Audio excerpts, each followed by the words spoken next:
नमस्कार। केन्द्रबिन्दु टिभीमा यहाँलाई स्वागत छ। म पूजा पन्त।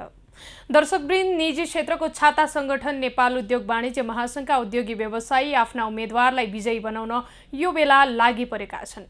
यही चैत 28 र 29 गते हुने साधारण सभामा नयाँ नेतृत्व चयनका लागि उद्योगी व्यवसायी बीच प्रतिस्पर्धा हुँदैछ। वरिष्ठ उपाध्यक्षका लागि 3 जना प्यानल सहित चुनावी मैदानमा छन्। निर्वाचनको मुखैमा उम्मेदवारहरू मतदातासँग भोट माग्ने र आफ्नो पक्षमा लिन विभिन्न कार्यक्रम आयोजना गरिरहेका छन्। महासंघको वरिष्ठ उपाध्यक्ष जित्नु अर्को कार्यकालको अध्यक्ष बन्नु भएकाले सबै उम्मेदवार जित हात पार्न चाहन्छन्। वरिष्ठ उपाध्यक्ष तथा उपाध्यक्षका उम्मेदवारले अर्थतन्त्रमा सङ्कट देखिएपछि व्यवसायीले भोग्नु परेको समस्याको समाधान गर्न कस्तो पहल गर्छन् भन्ने कुरामा सबै मतदाताले चासो दिएका छन्। उम्मेदवारहरूले पनि व्यवसायीहरूको समस्या समाधान गर्ने र अर्थतन्त्रलाई चलायमान बनाउन पहल गर्ने जस्ता प्रतिबद्धता व्यक्त गरिरहेका छन्। वरिष्ठ उपाध्यक्षमा अञ्जन श्रेष्ठ, उमेशलाल श्रेष्ठ र रामचन्द्र सङ्घाई आफ्नो टिमसहित मैदानमा छन्। 3 जनामा कसले जित हात पार्ला त?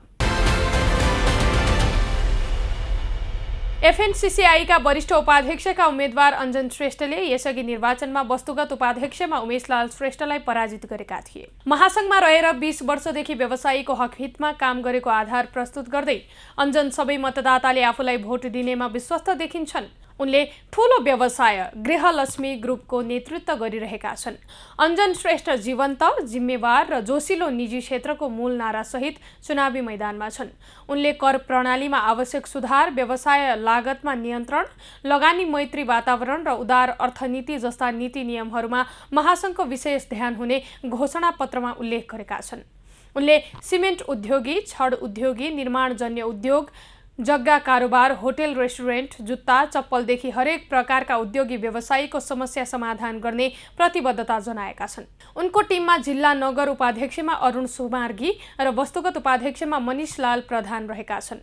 उनले आफ्नो टिममा एसोसिएट उपाध्यक्षमा ज्योत्सना श्रेष्ठलाई राखेका थिए। तर अन्तिम समयमा अञ्जनको टिम छाडेर ज्योत्सना रामचन्द्र सङ्घाईको टिममा गएपछि एसोसिएटमा उमेशलाल श्रेष्ठको टिमको भरतराज आचार्यलाई समर्थन गर्ने भएका छन्। एफएनसीसीआईका पूर्व उपाध्यक्ष उमेशलाल श्रेष्ठ यसअघिको निर्वाचनमा अञ्जन श्रेष्ठसँग वस्तुगत उपाध्यक्षमा पराजित भएका थिए।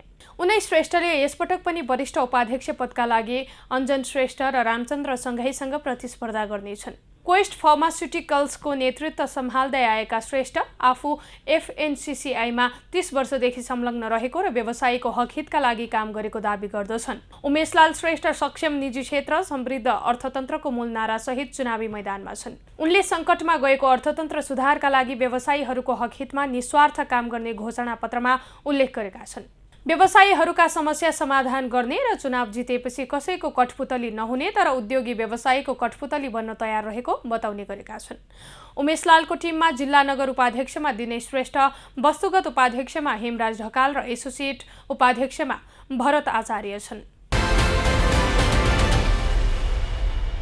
वरिष्ठ उपाध्यक्षका प्रत्याशी रामचन्द्र सङ्घाई एसोसिएटतर्फ वर्तमान उपाध्यक्ष हुन्। नेपालको प्रतिष्ठित व्यापारिक घराना त्रिवेणी ग्रुपका सदस्य समेत रहेका सङ्घाईले आफूले वरिष्ठ उपाध्यक्ष पदमा सहजै जित्ने दावी गर्दै आएका छन्।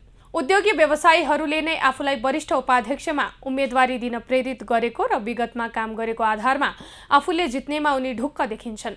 रामचन्द्र सङ्घाईले समृद्धिको आधार, राजनीतिक स्थायित्व, लगानी मैत्री वातावरण र पूर्वाधारमूल नारासहित वरिष्ठ उपाध्यक्षमा प्रतिस्पर्धा गर्दैछन्। उनले महासंघको सङ्गठनात्मक सुधार र समन्वय गर्ने र थप प्रविधि मैत्री बनाउने बताएका छन्।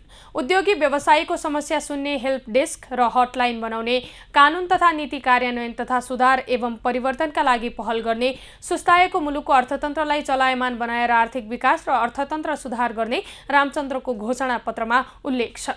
सङ्घाईले एसोसिएट उपाध्यक्षमा ज्योत्सना श्रेष्ठ, जिल्ला नगर उपाध्यक्षमा सुरकृष्ण वैद्य र वस्तुगत उपाध्यक्षमा सुकुन्तलाल हिराचनलाई टिममा समेटेका छन्।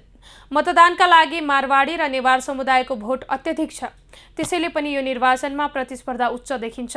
वर्तमान वरिष्ठ उपाध्यक्ष चन्द्र ढकाल र उनी निकट व्यवसायीहरूको मत निर्णायक मानिन्छ। तर ढकाल अहिलेसम्म कोही उम्मेदवारप्रति खुलेका भने छैनन्। उनले भनेका छन्, म विधान अनुसार स्वतः अध्यक्ष हुँदैछु। अध्यक्ष भइसकेको व्यक्तिले कसैको पक्षमा बोल्नु उचित हुँदैन।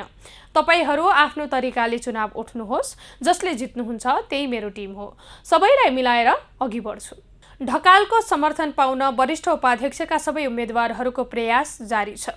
तसर्थ ढकालले अन्त्यमा जसलाई सहयोग गर्छन् उसकै पक्षमा नतिजा आउने देखिन्छ।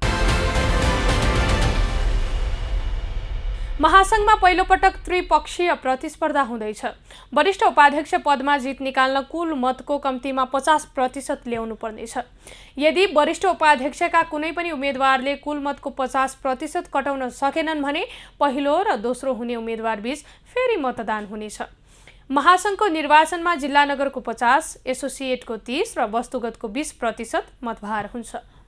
हवस् त, केन्द्रबिन्दु टिभीलाई सब्स्क्राइब र केन्द्रबिन्दु फेसबुक पेज लाइक गर्न नभुल्नुहोला। नमस्कार।